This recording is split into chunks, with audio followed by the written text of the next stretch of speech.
Alrighty, so where do you want to start? At the beginning. Not a big At the budget, top. but I want to thank Paul. Paul works with us to put this together. Our budget is not very extensive, and it's relatively stable from year to year.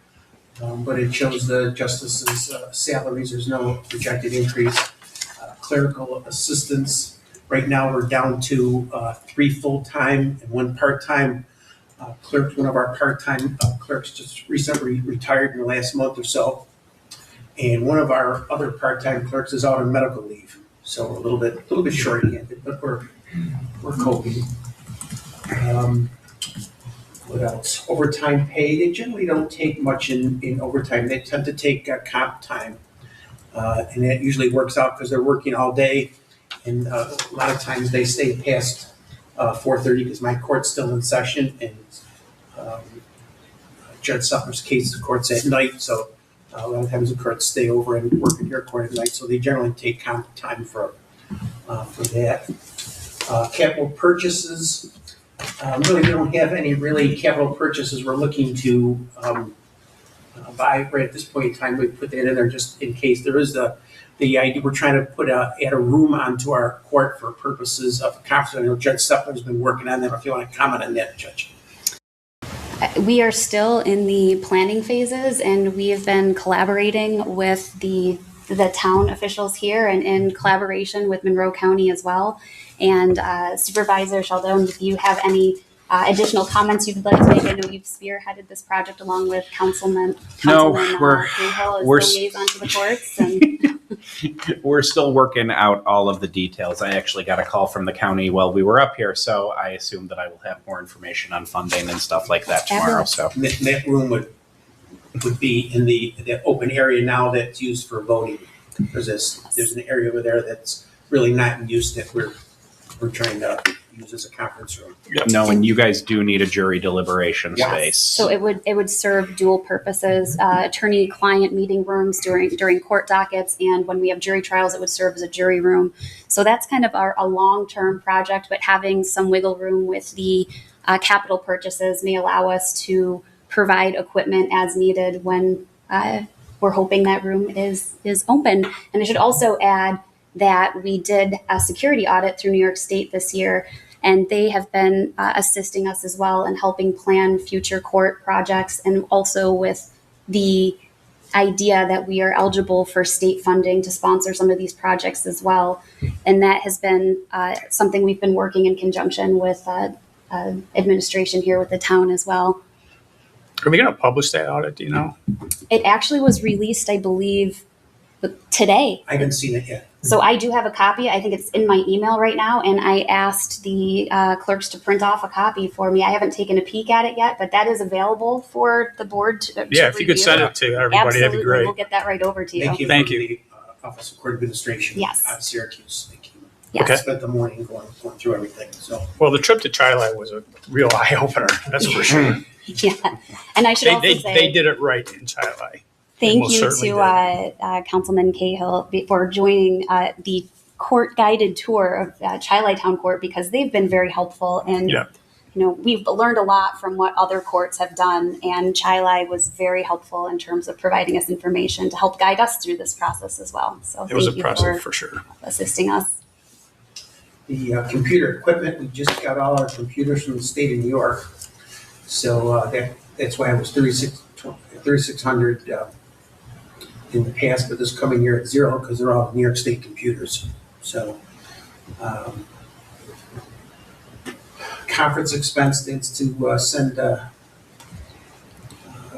Christine and myself to the New York State Magistrates Association convention for training, and the clerks too. If the clerks want to go to the state clerks convention this year, the conference is in Albany, and so both of us will be attending. Matter of fact, Christine is is one of the directors of the State Magistrates Association, so she has to be there. Presenting too, so That's that's right. exciting. Court security. Court security is a big expense, and I've done this job for 25 years, and there was probably the first 4 or 5 years I was a judge, we had no security at all, none, zip, nada. That was it. And eventually we talk the special police into providing security, and that went on for many years. They usually had 2 or 3 officers here, and that worked out well. But when that was over, we had to hire private security, and it's very expensive. They're armed security and very expensive, but unfortunately, in this day and age, can't be too careful. So over the years, we've been very lucky. We really haven't had any incidents. We've been really lucky. But they do a good job. Office supplies, paper, pens, envelopes, all that stuff, that pretty much stays the same. The fines and the revenues, the reason I passed out what I passed out, that's off the New York State Comptroller's Office. Because although it shows us of having about $82,000 in expenses, you can see from the Comptroller's report during 2025, our actual revenues for the town of Webster was $180,862. And there's a very complicated formula, and over the course of the last 25 years, I don't have a clue how they figure it out. I've never been able to figure out I don't how know. these fines are distributed, but they are, and as you can see, 79,000 and change was kept by New York State, 18,000 by the county, and there's the 83,000 figure that went to the town of Webster. And of course, as I always say, we're not in the business of collecting fines. We try to set the fine based on what the offense was, and frankly, their ability to pay. And certainly the $93 surcharge, regardless of the fine, is an important factor in making that determination. And you may or may not know, I believe it was in June of 2023, state legislature took away our ability to scoff anybody who didn't pay their fines. So that certainly has had a chilling effect on collecting fines. So in those instances, we take civil judgments. Judge Sepper and I signed the judgments. It's sent down to the district attorney's office, and they filed them with the county clerk's office. Every while, somebody shows up to pay off their judgment because they applied for a car loan or a credit card or buying a house, and that's when they come in to pay their fine. But I gave that out to you just so you had an idea of the actual volume that goes on. And keep in mind, of the traffic is about 25% of our caseload. The other 75% would be code violations, landlord-tenant, small claims, dangerous dog cases, and of that, 65% left over is criminal cases. And the criminal cases certainly take up the vast majority of our time. But the average person knows justice court from their traffic ticket. That's basically what they have. The average person has their contact with the court. So that's it. Anybody have any questions of myself or Judge Stepler? I have no questions. I was just astounded by the volume in traffic court. I couldn't believe it. Mm-hmm. The room was packed. It was amazing. Yeah. And to your statement with respect to fines, you do work with the people that are there, and I appreciate that very much. Mm-hmm. So try to find out if they're working, if they're going to school, if they're employed. Yeah. It doesn't do you any bit of good to set a fine that the person can't pay. You're right. And you and I have had that conversation in the past, and you're very thorough about that and very fair. Well, thank you. We try.